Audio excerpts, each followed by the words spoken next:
Tissue system में हम लोग देखेंगे, इसे डिस्कस करेंगे उनके टाइप के बेसिस पे, और टिश्यू कैसे बेस्ड है, और टाइप ऑफ सेल के बेसिस पे, और कैसा सेल किस जगह पे प्रेजेंट है। देखिए, जो टिश्यू होता है ये vary depending on their location. Plant body में लोकेशन के हिसाब से टिश्यू वेरी करता है। ये टिश्यू जो है स्ट्रक्चर एंड फंक्शन के बेसिस पे ये डिपेंड होते हैं लोकेशन पे, और इनका जो स्ट्रक्चर का बेसिस है वो क्या है, लोकेशन ही है। ये 3 टाइप के होते हैं।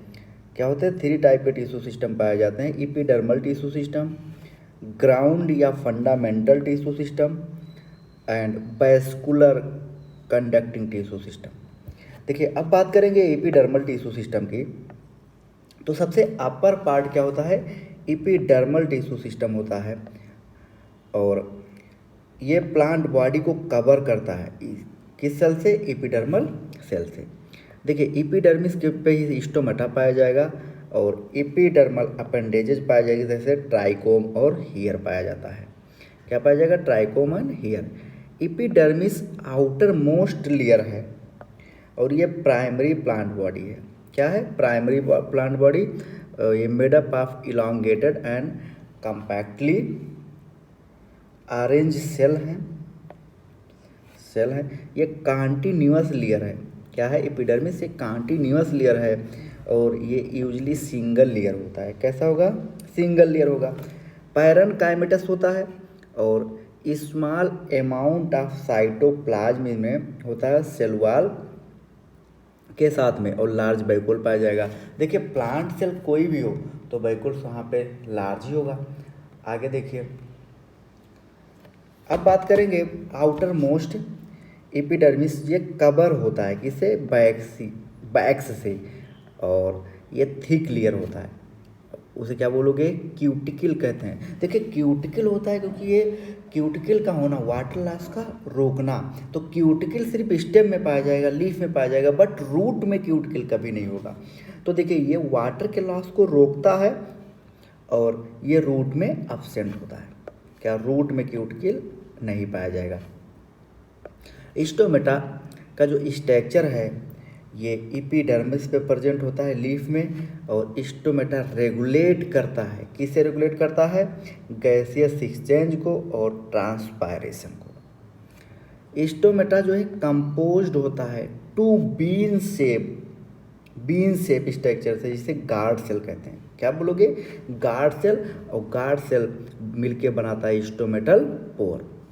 अगर ग्रास में देखो तो गार्ड सेल जो है ये डंबल शेप होता है। कैसा होगा? Dumbbell shape. और इनका आउटर वॉल जो है गार्ड सेल का, ये क्या होता है? अबे from the stomatal pore, stomatal pore से थोड़ा दूर होगा, और इनर वॉल जो है ये टूवर्ड स्टोमेटल पोर। ठीक है, अभी आगे फिगर देखेंगे। ये हाईली थिकेंड होते हैं, बहुत ज़्यादा मोटा होता है। गार्ड सेल जो है, गार्ड सेल में के अंदर क्या है? क्लोरोप्लास्ट है, और ये रेगुलेट करते हैं क्लोजिंग और ओपनिंग ऑफ स्टोमेटा को।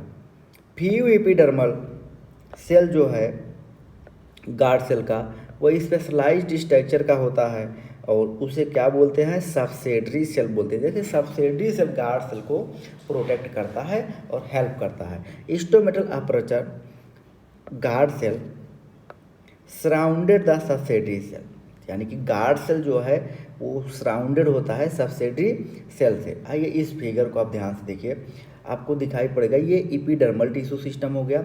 सब्सिडरी सेल देखिए ये हो गया सब्सिडरी सेल, ये हो गया आपका सब्सिडरी सेल। कौन सा? ये वाला, ये सब्सिडरी सेल है। और इसके बाद ये क्लोरोप्लास्ट, इसके अंदर क्या है? क्लोरोप्लास्ट है, और ये गार्ड सेल है। क्या है? गार्ड सेल के अंदर ही क्या दिख रहा है?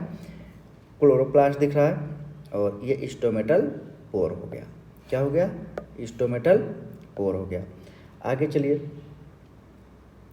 देखिए, बात करेंगे the cell of epidermis bean shape here. क्या होगा? बीन शेप होगा, और रूट है तो क्या होंगे वहाँ पे? रूट हियर होगा, और रूट हियर हमेशा यूनिसेलुलर इलांगेशन में होगा। यानी कि एपिडर्मल सेल से ही बना है और ये एब्जॉर्ब करता है, क्या एब्जॉर्ब करता है, मिनरल एंड, क्या है, मिनरल एंड वाटर, कहाँ से, सॉइल से। जो stem of the epidermal hair का ट्राइकोम, क्या होगा, ट्राइकोम होगा एपिडर्मल स्टेम का हेयर, ट्राइकोम। ट्राइकोम जो है ये सूट सिस्टम में पाया जाएगा, ये मल्टी सेलुलर होता है, क्योंकि ट्राइकोम है, अगर यूनिसेलुलर होगा तो वाटर लॉस वहाँ पे भी होगा, इसलिए क्या होता है, मल्टी सेलुलर होता है। और ये ब्रांच या फिर अनब्रांच्ड होते हैं, सॉफ्ट होगा और स्टिफ होगा, ठीक है। और ये सीक्रेट भी करेगा। ट्राइकोम हेल्प करता है वाटर लॉस को रोकने में, क्या है, वाटर लॉस को रोकने में। अब बात करेंगे ग्राउंड टिश्यू सिस्टम की, तो देखिए ये सबसे इम्पॉर्टेंट बात है कि जो सभी के सभी हैं ग्राउंड टिश्यू सिस्टम है, लेकिन एक्सेप्शन क्या है, एक्सेप्शन दो चीज़ें हैं, कौन कौन सा, एपिडर्मिस और वैस्कुलर बंडल, ये दोनों क्या हैं, ये ग्राउंड टिश्यू नहीं है, एपिडर्मल टिश्यू सिस्टम है, ठीक है, और या वैस्कुलर टिश्यू सिस्टम है। बाकी जितना इन दोनों को निकालने के बाद बच रहा है सभी के सभी क्या है, ग्राउंड टिश्यू सिस्टम है। ये देखिए सिंपल टिश्यू से बना होता है, parenchyma, collenchyma and sclerenchyma. Parenchyma cell जो है ये यूजली कहाँ पे, कॉर्टेक्स रीजन में पाया जाएगा, कहाँ पे पाया जाएगा, कॉर्टेक्स रीजन में। और इन जगह पे मिलेगा आपको पेरिसाइकिल विथ मेडुलरी रेज। देखिए जो प्राइमरी स्टेम है और रूट है, इन सब में देखने को मिलेगा आपको पेरिसाइकिल पिथ और मेडुलरी रेज, और या तो फिर कॉर्टेक्स रीजन में। ये सभी के सभी क्या होंगे, ग्राउंड टिश्यू सिस्टम होंगे, और लीव्स में भी देखने को मिलेगा। देखिए the ground tissue system thin वाला chloroplast containing cell mesophyll cell, ठीक है, ये थिन वाल से बना होता है क्लोरोप्लास्ट, जिसे मीजोफिल सेल के अंदर होता है, ठीक है, मीजोफिल सेल। आगे देखिए बात करेंगे वैस्कुलर टिश्यू सिस्टम की, तो देखिए यहाँ पे वैस्कुलर टिश्यू सिस्टम अगर देखें तो कुछ इस तरीके से वैस्कुलर टिश्यू सिस्टम है। वैस्कुलर टिश्यू सिस्टम में मिलता है कैम्बियम, ठीक है, तो कैम्बियम अगर प्रेजेंट है या फिर अब्सेंट है, ठीक है, अगर प्रेजेंट है तो ओपन वैस्कुलर सिस्टम, और नहीं पाया गया तो क्या बोलेंगे, क्लोज वैस्कुलर सिस्टम। कैसा बोलेंगे, close vascular system. Cambium ring ये जाइलम और फ्लोएम के बीच में पाया जाता है, और ये जाइलम और फ्लोएम का फॉर्मेशन करता है। वैस्कुलर कैम्बियम जो है ये इनमें एबिलिटी होती है सेकेंडरी जाइलम और फ्लोएम बनाने की, और इसे ओपन वैस्कुलर बंडल कहते हैं। लेकिन अगर मोनोकाट की बात करो तो मोनोकाट में vascular bundle no cambium present, मतलब वैस्कुलर बंडल होता है लेकिन उनमें कोई कैम्बियम नहीं होता मोनोकाट में। और they do not secondary tissue, इनमें कोई भी सेकेंडरी टिश्यू नहीं होता मोनोकॉट में, किसमें, मोनोकॉट टिश्यू में, इसीलिए इसे क्लोज कहते हैं। क्या बोलेंगे, close. When xylem and phloem within vascular bundle are arranged into the alternate manner along the different radii, ठीक है। जैसे ये देखिए एक होता है रेडियल वैस्कुलर बंडल जिसे कहते हैं, देखिए ये radial, xylem phloem, xylem phloem कुछ इस तरीके से हो, इस तरीके से एक के बाद एक, एक के बाद एक, इस तरीके से अरेंज हो, तो इसे रेडियल वैस्कुलर बंडल बोलेंगे। क्या बोलोगे, इसे रेडियल बोलोगे, रेडियल, ठीक है।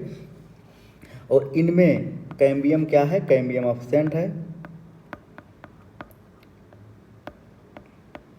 अब्सेंट है तो इसे बोलोगे यहाँ पे क्लोज, क्लोज, क्लोज टाइप। और इसमें कैम्बियम क्या है, पाया गया, तो इसे क्या बोलोगे, open type, open type, open type बोलेंगे। देखिए आगे चलते हैं, यहाँ पे बोलेंगे कंजॉइंट टाइप वैस्कुलर बंडल पाया गया। क्या, कंजॉइंट टाइप वैस्कुलर बंडल पाया गया। और conjoint type vascular bundle xylem और फ्लोएम ये एक साथ ज्वाइंट होते हैं, तो क्या बोलोगे, कंजॉइंट बोलोगे, और सेम रेडियस होगा वैस्कुलर बंडल का, ठीक है। देखिए सच वैस्कुलर बंडल कॉमन स्टेम और लीव्स, लीव्स हो या स्टेम उन जगहों पे कॉमन होते हैं। Conjoint vascular bundle usually phloem located only on the outside of xylem. Xylem के बाहर ही फ्लोएम लोकेटेड होगा, अंदर कभी फ्लोएम नहीं होगा कि बाहर जाइलम हो, ऐसा नहीं हो सकता।